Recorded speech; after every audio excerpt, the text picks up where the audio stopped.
Sud Radio, il est à 8h12. Lévis sans interdit, c'est avec vous bien sûr, Elisabeth Lévy. Bonjour. Bonjour Benjamin, bonjour à tous. Bon, Marine Le Pen est considérée comme indésirable à la cérémonie de panthéonisation du résistant communiste Missak Manouchian. Vous voulez y revenir Ben oui, alors c'est ce qu'a dit le président de la République dans l'Humanité hier, et franchement, il donne le tournis.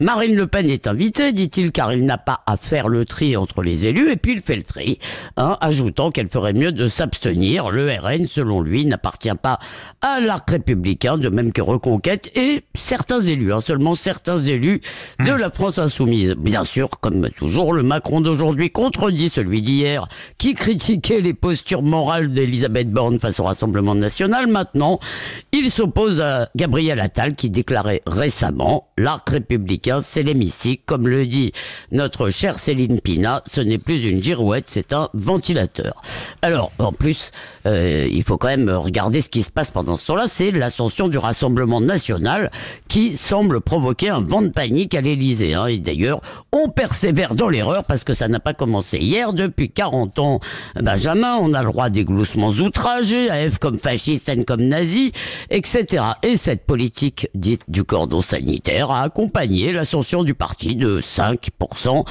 à environ 25% des voix. Il faut croire que c'est le but de cette politique. Ça n'est pas de combattre le Rassemblement national, mais d'exhiber sa vertu.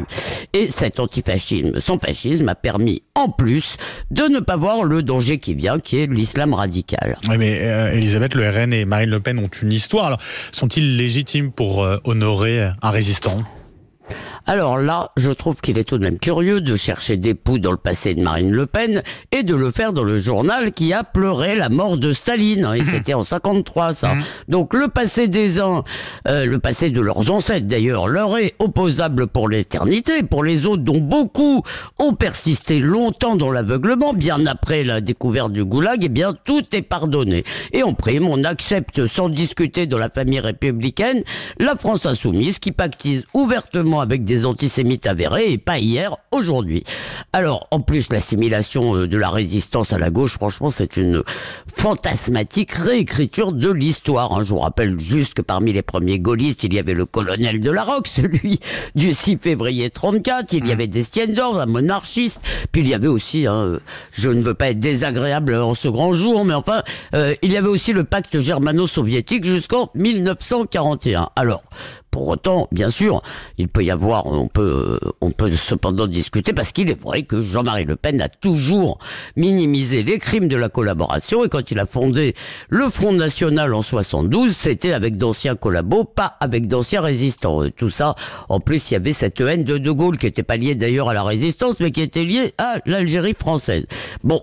Tout ça est vrai, mais sa fille dirige le parti depuis maintenant 15 ans. Elle a rompu bruyamment avec son père et personne n'a trouvé d'elle une déclaration antisémite, pétainiste ou autre. Et puis il y a encore un argument vraiment, pardonnez-moi l'expression, dégueulasse pour l'empêcher de venir. On dit que Missak Manouchian était étranger et Marine Le Pen veut arrêter l'immigration, comme d'ailleurs 70% des Français.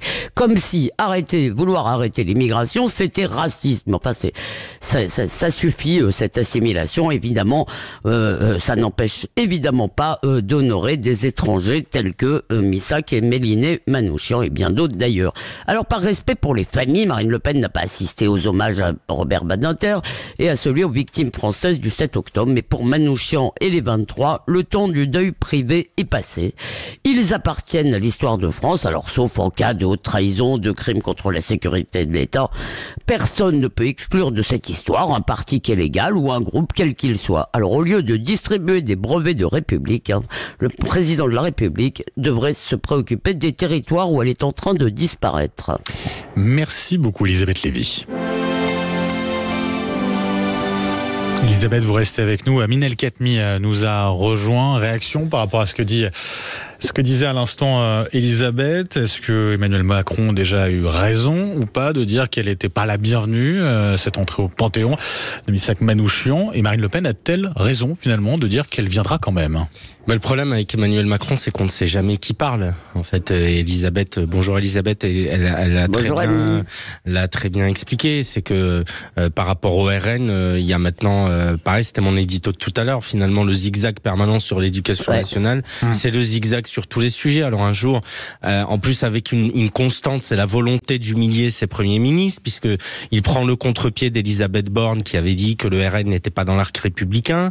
Puis quand Gabriel Attal dit qu'en fait, s'il est sans doute dans l'arc républicain, Macron prend le contre-pied de Gabriel Attal en expliquant. Bon, bref, tout ça n'a pas de sens.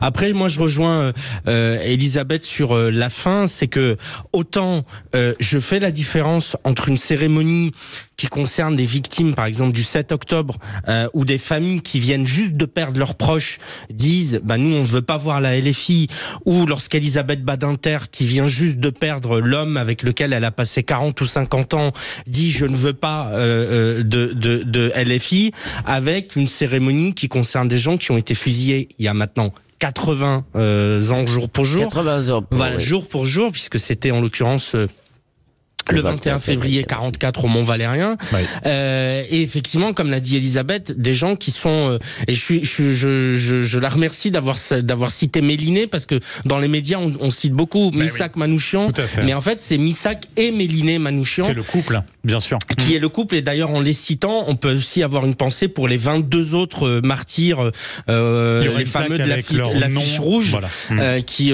ont aussi été fusillés à ce moment-là. Oui. Et donc voilà, moi je fais la différence entre des familles qui viennent juste là de perdre leurs proches, en plus, et quelqu'un qui est rentré dans l'histoire, des gens qui sont rentrés dans l'histoire. Oui, Elisabeth Lévy. En plus, il y a quelque chose de terrible, une espèce de joie mauvaise à vouloir absolument se dire, mais enfin, ces gens du Rassemblement national, eux, ils s'en fichent de cette histoire-là. C'est-à-dire, au nom d'un passé qu'on ne reproche jamais aux communistes, jamais, jamais, jamais.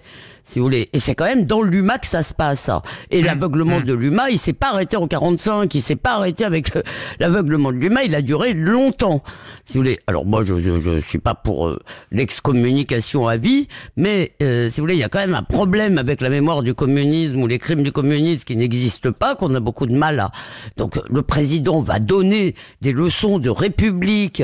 Si vous voulez, je trouve ça, et j'ai entendu Carole Delga, franchement, sur notre antenne.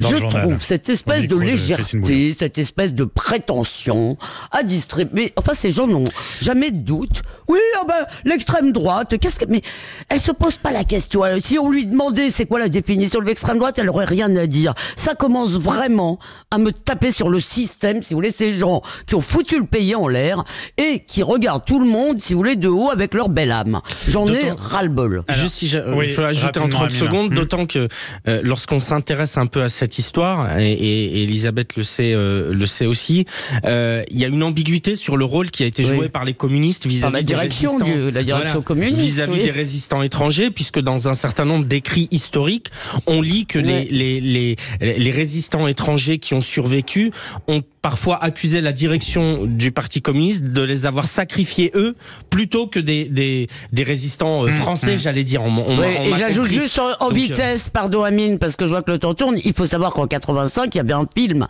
qui racontait cela, qui mettait en cause la direction clandestine du Parti communiste à l'époque, et que le parti a réussi, je crois, je sais plus, enfin en tous les cas, il a essayé, mais je pense qu'il a réussi à faire plus ou moins censurer ce film. Je suis pas tout à fait sûr de la réussite à la fin. Pardonnez-moi. Mais c'est quand même, voilà, si vous voulez, au moment où on parle de vérité, si vous voulez, c'est marrant, il y a une espèce d'immunité. Une immunité quand on a couvert le goulag, etc., au nom de l'avenir radieux. Si vous voulez. Donc, alors, on va revenir dans un instant, mais je vous donne d'ores et déjà la prochaine question sur ce sujet, hein. Elisabeth et Amine, est-ce qu'on n'est pas juste, alors on essaye d'expliquer là avec des arguments un peu profonds, mais est-ce qu'on n'est pas juste dans du calcul politique finalement de la part d'Emmanuel Macron? Votre réponse à suivre sur Sud Radio, à tout de suite.